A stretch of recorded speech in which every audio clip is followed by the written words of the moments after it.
प्रत्येकांच्या आडनावानुसार आपण त्यांचे कुलदैवत कुलस्वामिनी कोण आहे आपण ते सांगत असतो।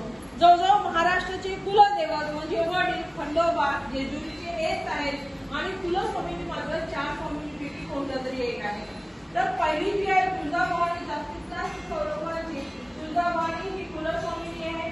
नंतर महालक्ष्मी कोल्हापूरची महालक्ष्मी, महाकाली म्हणजे महापूरच्या महाकाली, महालक्ष्मी महासरस्वती आणि सप्तशृंगी माता अशा 4 आहेत ज्या कुलस्वामींनी आपल्याला लाभलेल्या आहेत आणि प्रत्येकाची सेवा म्हणजे सप्तशती करून आपण ती कुलस्वामिनीची सेवा करत असतो।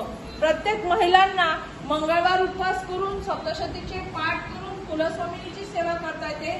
तसंच प्रत्येक पुरुषांना रविवारी मल्हारी सप्तशती वाचून खंडोबा रायाची सेवा करण्यासाठी मौलींनी सांगितलेले आहे।